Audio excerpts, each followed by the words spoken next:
안녕하세요. 오늘은 사회자 마르타 알리나입니다. 저는 서울 스타트업스의 CEO를 맡고 있습니다. 오늘은 행사 인천 스타트업학회 글로벌 컨퍼런스의 일환으로 마련된 만큼 향후 내용을 가급적으로 영어로 진행하도록 하겠습니다. Hello, my name is Martha and I'm the hustler behind Seoul Startups, Korea's biggest international startup community. I would like to invite you to listen to three fabulous speakers who will be discussing insights and experiences from remote tech and digital transformation as part of the post-pandemic initiative webinar series powered by SeedStars and Shinhan Group's innovation growth platform. The aim of this series is to ensure a continuous education when it comes to technology, innovation, ecosystem building, as well as ensure that we create a sustainable and strong startup hub here in Korea and in Asia. Shinhan Financial Group is the biggest financial service provider here in Korea and has long since been supporting the growth and development of the Korean startup ecosystem, helping connect it with the wider global startup scene. This October, it will be launching its very exciting initiative called Incheon Startup Park as part of an international network for entrepreneurs and startup ecosystem stakeholders. SeedStars is a Swiss-based group with the mission to impact people's lives in emerging markets through technology and entrepreneurship, with a particular focus on the Sustainable Development Goals of the UN. SeedStars connects stakeholders, builds companies from scratch with public and private partners, and invests in high-growth startups within these ecosystems. SeedStars aims to foster impact investing and impact entrepreneurship all over the world through different activities that range from startup scouting, events organization, to company building and acceleration programs. SeedStars has built the world's biggest community of changemakers in emerging markets. I would like to introduce our first speaker. Duon Cha is the CEO and founder of Cha Mobility Research Institute, which focuses its work on mobility strategy and services in Korea. Having been a researcher at Japan Automobile Research Institute and Korea Institute of Industrial Technology, he led, as a director, the human interface team at Hyundai Mobis Research Center. He is an acknowledged author of fascinating books like The Future of Mobility and Job Killer, The Future of Jobs, where he discusses the future of technology as well as our society. Currently, he's working as a consultant, writer, analyst for mobility and human-machine interface designs. Duon, would you like to start off your presentation?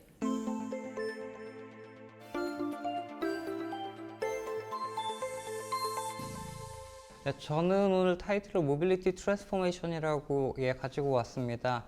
디지털 트랜스포메이션이 굉장히 글로벌리 화두가 되고 있고, 한국에서도 최근 뉴딜 정책 가운데 하나로 디지털 트랜스포메이션이 얘기가 되고 있는데요. 실제로 한국에서 굉장히 많은 모빌리티 관련 기업들도 새로운 비즈니스 모델을 찾고 있고요.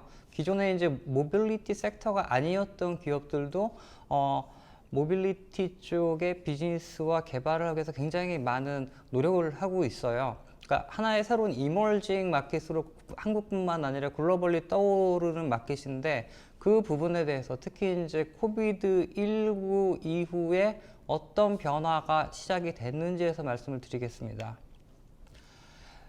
첫 번째 챕터인데요. 사실은 자동차 산업부터 말씀을 드리면, 자동차 산업의 상태가 좋았던 건 아닙니다.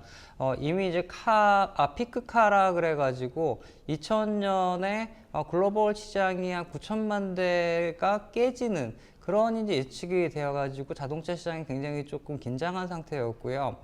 그 다음에 이제 코비드가 오면서 자동차 시장 굉장히 좀 어려운, 카클립이라고 저는 표현을 하는데 그 부분이 맞는지는 모르겠습니다만 더 어려운 상태로 진화하고 있죠. 그 코로나19 이전에, 코비드19 이전에 이제 어렸던 상황 같은 경우에 첫 번째는 자동차 가격이 올라갔다는 겁니다. 환경 규제가 굉장히 이제 많은 나라에서, 물론 한국에서도 2035년부터는 서울이 친환경차만 등록을 할 수 있게 되고 굉장히 많은 비용, 자율주행이라든가 이제 전기차 개발 R&D에 굉장히 많은 비용이 투입이 됐고요.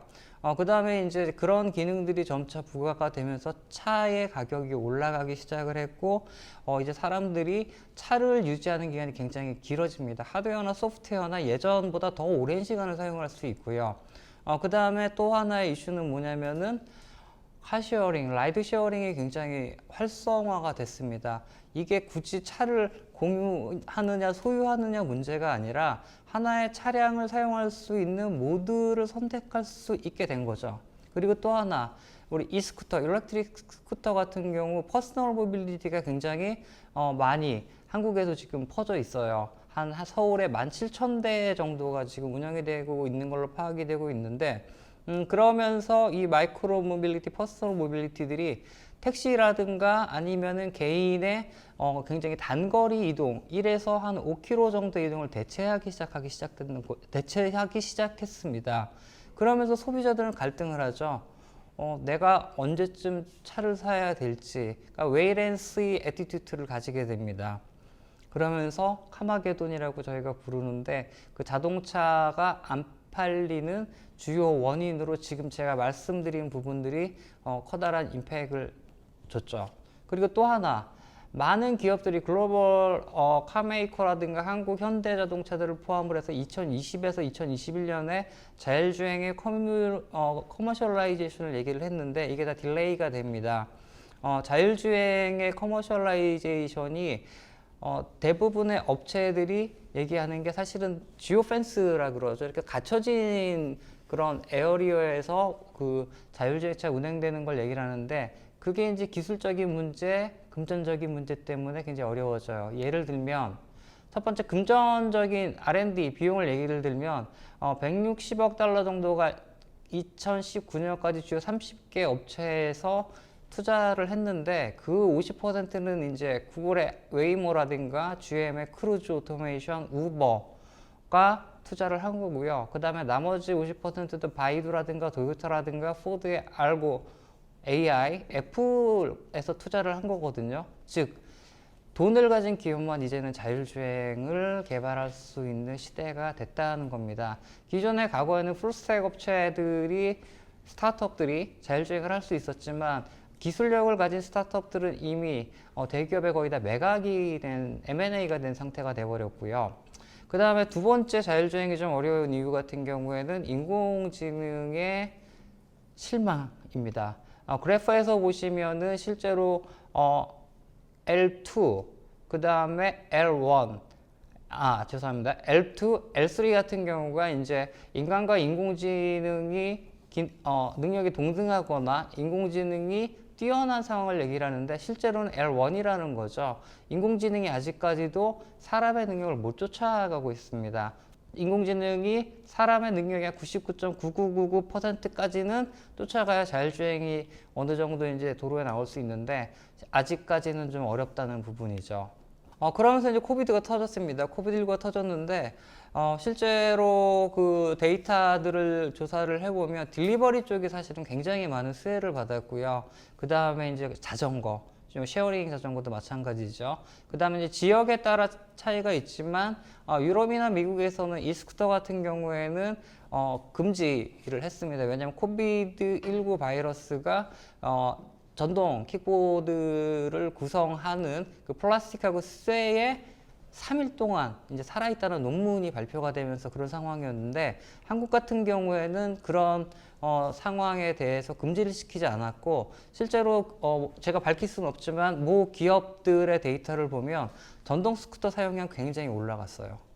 글로벌에서 굉장히 놀라웠던 수준이죠. 그 다음에 이제 개인의 자전거라든가 그 다음에 이제 카쉐어링은 단기를 얘기를 하는 게 아니라 한 달 이상의 카쉐어링 같은 경우에는 사람들이 차를 살까 말까 고민을 하면서 한 달 단위로 빌리다 보니까 굉장히 늘어났죠. 그게 택시 시장을 한동안 대체를 했습니다. 렌탈 시장도 마찬가지죠. 대신 이제 뭐 신차라든가 이제 항공이라든가 그 퍼블릭 트랜시라든가 아니면 택시 같은 경우는 굉장히 어려움을 겪었죠. 그러면서 이제 모빌리티 시장의 대변혁이 시작이 되고요. 코비드19가 터지면서 사실은 자율주행이라든가 모빌리티 시장이 지금 말씀드린 것처럼 좀 양분화됐는데 가장 놀라웠던 게 사실은 아마존입니다. 아마존이 죽스라는 업체를 인수를 했죠. 샌프란시스코 베이스의 그 풀스택 자율주행 스타트업인데 기존에 한 32빌리언까지 기업 가치가 올라갔었는데 12빌리언에 인수를 했어요. 거의 헐값에 인수를 했고 아마존이 사람이 나르는 죽수 사람을 나르는 사람을 자율주행으로 사람을 태우는 죽수를 인수를 하면서 과연 무엇을 할 것인가 앞으로 굉장히 관심을 받았죠. 임바크라는 자율주행 트럭 업체라는 데랑 일도 했고 오로라 이노베이션이라는 그 이제 구글의 자율주행을 총괄하는 크리스 엄슨이 세운 자율주행 업체랑도 일을 했고요. 그 다음에 이제 요번에 CES 2020에 갔을 때 제가 제일 관심 있게 인터뷰를 했던 게 위라이드라는 중국 업체인데요. 그 아마존의 AWS에서 자율주행을 제어를 하고 있고 굉장히 긴밀하게 협력을 하고 있더라고요. 그리고 리비안이라는 전기차 업체에 그 10만 대 계약을 했고 투자도 했고요. 그 다음에 디스패치라는 업체를 2017년도에 인수를 해서 우리 꼬마 딜리버리 로봇을 운영하고 있어가지고 아마존이 과연 사람을 자율주행으로 운송을 할 것인지 아니면은 비대면 그 컨택트리스하게 물류 쪽에 먼저 투입을 할 것인지가 사실은 이제 모빌리티 업계에 굉장히 커다란 관심으로 떠올랐고 아마존의 꿈은 무엇일까라는 게 지금 많은 분들의 궁금한 점입니다. 그리고 이제 아마존뿐만 아니라 그 구글의 웨이모 같은 경우도 이제 물류 쪽에 진출을 하기 시작을 합니다.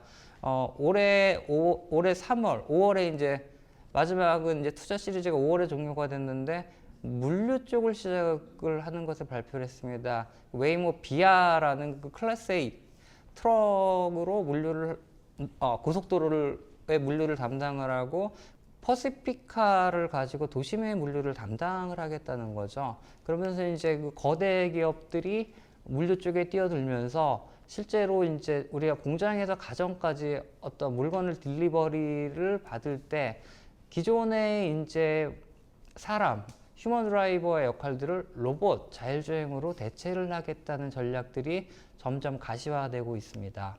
그러면서 우리가 이제 관심을 갖게 된 게 Purpose Built Vehicle이라고 하는데요. 첫 번째 그림 니로의 R2라는 미국의 스타트업이 개발한 레벨 4 자율주행 차입니다. 보시면 아시겠지만 편의점이죠. 저희가 그 스마트폰으로 주문을 하면 이 차가 자율주행으로 일반 공공도로를 달릴 수 있게 미국에서 그 DOT에서 허락을 받았어요. 그래갖고 우리 집 앞에 오면 왔다는 문자를 보내면 우리가 이제 받은 코드를 입력을 하고 제가 주문한 걸 꺼내는 그런 상황입니다. 그리고 네오릭스라는 업체도 굉장히 관심을 받고 있는데요. 중국에서 코비드19가 터졌을 때 사람이 아니라 저 시스템이 방제 역할을 하는 거죠. 지금 첫 번째 사진에 보시면 옆에 그 수증기 같은 게 보이는데 저게 이제 방제를 위한 역할을 하는 거고요. 오른쪽 같은 경우에는 그 환자들이라든가 의료시설에 음식물이라든가 아니면 의료 용품들을 이제 나르는 무인으로 나르는 거죠. 그러면서 이제 컨택트리스를 그 이제 실현을 하는 저런 이제 자율주행이라든가 모빌리티 시스템들이 지금 굉장히 많은 관심을 받고 있고요. 뭐 GM, 혼다, 크루즈도 이제 올진이라는 그 이런 시스템을 내놨는데 이들의 공통점이 뭐냐면 슬라이드 혹은 스케이트보드라고 부르는 제일 마지막에 있는 배터리와 그 다음에 바퀴와 그 다음에 제어 장치들이 있는 그 스케이트보드에 무엇을 얹을 것인가. 예를 들면 첫 번째 그림처럼 물류를 위한 그 캐빈 파트를 얹으면 물류차가 되고요. 그 다음에 두 번째처럼 사람이 타는 캐빈을 얹으면 사람이 타는 그런 이제 차로 변신을 한다는 거죠. 이런 것들이 일어나면서 이제 그 슬라이드의 개념들 이런 것들이 실제로 이제 그 상용화가 되고 있는데 이런 것들이 라스트 마일에도 적용이 되고 있습니다. 물류 체계, 라스트 마일이라 그러면 실제로 그 물류라든가 아니면은 우리가 어떤 모빌리티 디바이스를 탔을 때 마지막에 내려서 집이나 목적지까지 갔을 때를 우리가 라스트 마일이라고 얘기를 하는데요. 예전에 물류 시스템 같은 경우에는 우리가 이제 차를 가지고 마트 같은 데 갔죠. 그런데 지금 같은 경우에는 오토바이라든가 아니면 소형 로봇이라든가 실제로 배송을 하고요. 마지막에 스토어 헤일링 같은 경우에는 좀 전에 알트처럼 보여드렸던 편의점 형태의 움직이는 무빙 스페이스가 집까지 데려다 준다는 거죠. 그 다음에 코비드19 임팩트라 그러니까 WEF 데이터인데요. 2024년까지 78%의 시장 성장을 보여준다는 거죠. 그럼 왜 이런 곳에 이제 라스트 마일 딜리버리 로봇들이 등장했느냐라고 했을 때 기존에도 이제 굉장히 많은 기업들이 트라이를 하고 있었습니다. 근데 첫 번째 같은 경우에는 이것들을 사용하는 이유가 뭐냐면 로스가 많다는 거죠. 그 배송이 잘못돼 가지고 다시 수거해가지고 다시 데려다주는 다시 이제 배송하는 것들이 많았고, 그 다음에 이제 코스트가 인간 코스트가 휴먼 드라이버의 인간 코스트가 되게 비쌌습니다. 미국의 데이터인데 이제 1.6달러 정도였는데 로봇을 쓰면 이제 0.06달러까지 이제 다운시킬 수 있다는 거고, 최근 우리나라 한국 같은 경우에는 라이더들을 구하기 되게 힘들어가지고 배송 한 건에 2만 원까지 올라가고 있거든요. 그러다 보니까 실제로 내가 주문하는 것보다 배송비가 더 나가는 그런 상황이고 사람이 모자르기 때문에 코비드19가 이런 라스트 마일 그 로봇의 등장을 굉장히 가속화시키고 있죠. 이 데이터에는 이제 라스트 마일 코스트 스트럭처를 보여주는데 라스트 마일 딜리버리 비용이 전체 물류 비용에는 53%를 차지하기 때문에 이제 라스트 마일이 굉장히 좀 중요해지고 있다라는 부분이고, 그럼 이제 어떤 로봇들이 있느냐? 한 10kg대가 있고요. 그 다음에 이제 아까 보여드렸던 유로의 알투처럼 한 50kg 정도를 실을 수 있는 로봇들이 있고요. 그 다음에 이제 자율주행차에 지금 굉장히 중요한 역할을 하는 라이다 센서가 있는 게 있고 없는 게 있고요. 바퀴 3개짜리, 4개짜리, 6개짜리가 있고요. 배송에 따라서는 뭐 푸드라든가 비버리지라든가 이제 리테일이 있고요.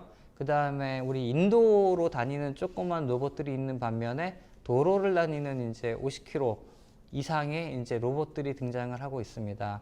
그리고 이제 스펙에 따라서는 낮에만 운영이 가능한 거, 아니면은 낮과 밤이 다 운영이 가능한 거, 그 다음에 비가 오는 날이라든가 스톰인 상황에서 운영되는 거 등등 있어가지고 이런 것들이 이제 앞으로 관심을 더욱 받지 않을까라는 말씀을 드리고 발표를 마치겠습니다.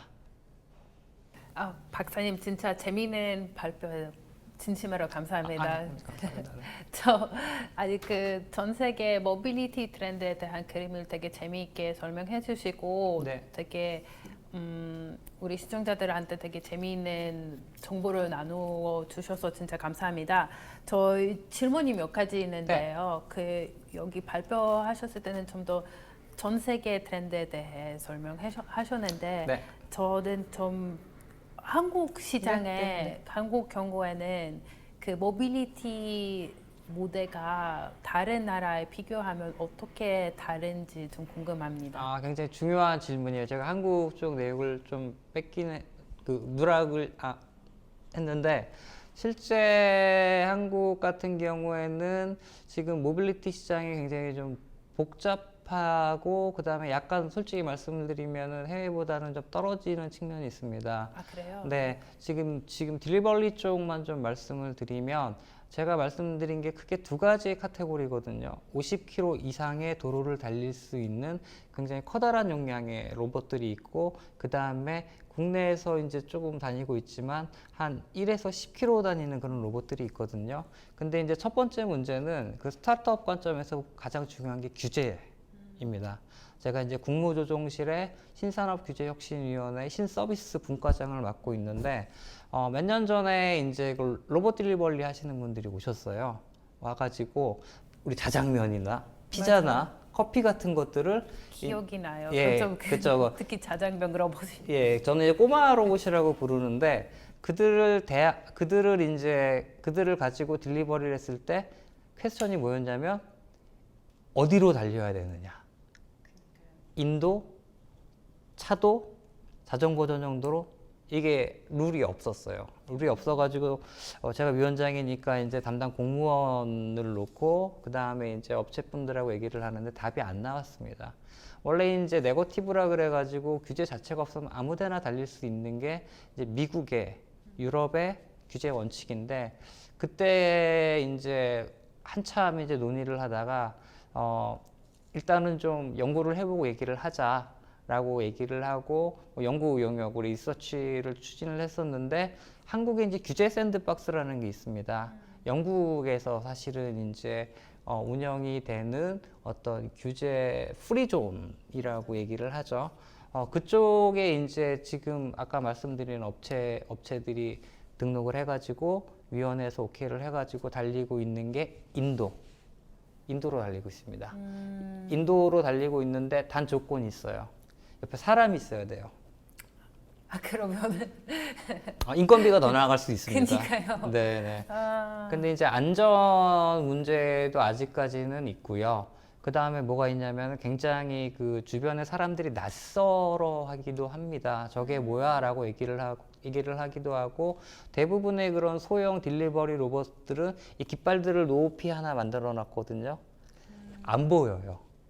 큰 대형 차량들 같은 게 안 보이기 때문에 그걸 또 이제 달아갖고 달리고 있고 그 다음에 이제 어린아이들이 굉장히 좀 귀여웠다거나 진로를 방해한다거나 이런 부분이 있고 해외에서도 좀 비슷한 게 뭐냐면 이렇게 좀 연출된지는 모르겠는데 그 크기가 크지도 않고 그러다 보니까 막 걷어찬다든가 파손한다든가 이제 그런 부분이 있어가지고 아직까지는 사회적인 수용성이 어느 나라나 높지는 않습니다. 없어요. 그러니까 새로운 기술에 대해서는 사용자의 그 주변 사람들의 수용도가 높아야 되는데 이제 그 부분이 낮고 한국은 아직까지는 초기 단계입니다. 아까 말씀드린 50kg대 제품들은 없어요. 그리고 이제 꼬마 로봇이라고 저는 부르는 로봇들은 지금 몇 군데 대학이라든가 주변에서 이제 규제 샌드박스를 통해서 운영은 되고 있습니다. 그렇군요. 되게 재미있는 것 같은데요. 왜냐면 한국에서 한편으로 되게 기술적으로 특히 그 우리 뭐 쿠팡하고 마켓 쿠팡하고 컬리 맞아요. 네. 되게 이미 전 세계에서 유명한 업체들이 그렇죠. 그 뭐 배달 관련 업체들이 있는데 그거 네. 추가적으로 뭐 현대자동차, 모비스터 그쪽으로 많이 지금 투자하고 있는지 알고 있지만 아직도 시장이 뭐 여러 가지 이유로 아직 준비 안 되는 것 같은데요. 그렇죠. 그러니까는 새로운 기술이 나와도 시장을 형성하는데 굉장히 많은 스타트업들이 시간이 걸리고 비용이 걸리는 게 아직까지는 한국에서는 조금 아쉬운 현실입니다. 저 사실은 마지막 질문이 있는데요. 우리 시청자들 중에서 되게 한국 시장 진출에 관심이 있는 창업자도 있잖아요. 그렇죠. 그분들한테 여기 특히 모빌리티 관련 기회가 있는지 기회가 있으면 어떤 전략, 어떤 방향을 추천하신지 좀 알려주시면 감사하겠습니다. 저에게도 가끔 이제 외국 뭐 대사관들을 통해서 이제 외국 스타트업들이 문의가 와요. 가장 많은 문의가 오는 그 비즈니스 섹터가 어디냐면 전동 킥보드입니다. 이스쿠터. 미국이라든가 유럽의 그 버드하고 라임이 굉장히 도시 쪽하고 부딪혔던 거와는 다르게 한국은 굉장히 조용히 안착을 했고요. 특히 이제 그 관련 어떤 레귤레이션이 세팅이 돼가지고 뭐 올해 12월부터는 뭐 자전거 전용 도로를 다룰 수 있고 파킹은 어떻게 하는지 룰이 다 정해졌어요. 예, 다른 게 뭐냐면 미국이나 유럽처럼 파손율이 굉장히 낮아요. 그러니까 미국 같은 경우에는 특히 이제 버드라임을 가지고 굉장히 뭐 누가 파손을 잘했나 정도면 인스타그램을 찍고 굉장히 난리가 쳤었는데 한국은 거의 파손이 없어요. 그러다 보니까 운영 비용이 굉장히 적게 듭니다. 그래서 지금 라임이 굉장히 많이 들어오고 있고 빔도 들어와 있고 그쵸, 해외 업체들이 들어오고 있어가지고 그런 쪽에 대한 어떤 외국 업체들의 좀 진단이 있고요. 그 다음에 또 두 번째가 뭐냐면은 카풀이나 카쉐어링에 대한 알고리즘을 이렇게 좀 한국 시장에 적용할 수 있지 않느냐는 그런 타진들이 또 많이 옵니다. 왜냐면은 우리가 뭐 카쉐어링 하면은 차만 움직이는 게 아니고 알고리즘 자체의 최저가 옵티마이제이션이 굉장히 중요하잖아요. 이제 그런 부분에 대해서 이제 소프트웨어 쪽에서 인공지능 쪽에 들어오고 싶다는 부분이 많아가지고 한국의 어떤 그 서비스 자체는 좀 제한은 있지만 실제 그 백본을 이루는 소프트웨어라든가 이제 인공지능에 대한 수요는 굉장히 많거든요. 그런 부분은 충분히 해외 스타트업들 같은 경우에도 진출이 가능하다고 판단됩니다. 원칙도 그 분야에서 원칙이 그 카풀링과 달리 좀 더 덜 심하고 그렇죠. 진출 어려움이 좀 덜 심할 것 같은데요. 그렇죠. 그리고 또 이미 자율주행 조금 이제 범위를 넓히자면 자율주행 쪽엔 해외 업체들이 들어와 있습니다. 그러니까 그 자율주행 셔틀 쪽에는 그 프랑스의 나부야라는 업체도 들어와 있고요. 뉴질랜드에 이제 오미오라는 업체들도 들어와 있고 그 셔틀 사용에 대한 굳이 뭐 한국에서 한국 제품만을 오퍼레이션 하겠다 그런 게 없어요. 예. 그래가지고 어떻게 보면 시장은 작지만 기회는 나쁘지 않은, 특히 이제 서울 같은 경우는 뭐 글로벌에서 이제 메트로폴리탄 중에 하나잖아요. 그래서 굉장히 좋은 레퍼런스 사이트가 될 수 있습니다. 저는 그런 얘기 들었어요. 저 작년에 그 라임 C에서 네. 그 만났고 잠깐 얘기했어요. 그때 그 한국 시장 진출하기 전에 네. 그분이 왜 아시아 시장 중에서 왜 먼저 한국에 들어왔는지 그 이유가 네. 한국이 되게 런치패드 같은 역할이 있는데요. 그렇죠. 되게 작은 시장이 있지만 전자 제품 사용의 노하우 되게 높이고 그렇죠. 그 사용자들한테 바로 교육을 시킬 필요가 없고 맞습니다. 그냥 제품을 보여주고 바로 어떻게 하면 되는지 바로 알 수 있겠다고 하는데요. 그렇죠. 그래서 테스팅 베드로 되게 좋은 데라고 네, 하는데 그 때문에 라임이 먼저 한국에서 진출했다고요. 다음에 뭐 지금 코로나 때문에 그 다음에 어떻게 할지 모르겠지만 일단은 한국에서 되게 잘 되고 있는 것 같은데. 지금 오퍼레이션 잘 되고 있어요. 네. 코비드19로 자전거하고 킥보드를 대중교통 대신 권장하는 아니요. 상황이 지금 유럽 쪽에서 계속 벌어지고 있거든요. 뭐 영국이라든가 독일이라든가 뉴질랜드라든가 그다음에 그 미국 뉴욕 스테이트 이쪽에서는 그 대중교통의 이제 소셜 디스턴스를 다 지키려면 대중교통을 전체를 오퍼레이션을 해도 기존의 인원의 10%밖에는 수용을 못해요. 그러다 보니까 이제 그 우리 퍼스널 모빌리티를 하고 있고 그들의 안전을 위해서 이제 자전거 전용도로를 폭을 확대하는 맞아요. 작업을 지금 굉장히 많이 시작을 하고 있어가지고, 그리고 또 안전을 위해서 이 피지컬 배리어를 또 이제 차도하고 구분을 하고 있어가지고 이 모빌리티 산업이 코비드19가 어쨌든 그 모빌리티 산업뿐만 아니라 이동 공간의 재설계까지 시작이 돼가지고 아마 좀 변화가 클 것 같습니다. 네. 기대하고 있습니다. 네. 빨리 코비드19 끝나야죠. 제발 빨리 코비드 끝나면 좋을 텐데요. 알겠습니다, 박사님. 오늘은 시간을 주셔서 진짜 진심으로 감사드리고 감사합니다. 스튜디오에서 촬영 부분을 여기까지 마무리하겠습니다. Thank you for listening to this presentation. We will continue with the rest of our speakers, so stay tuned for more.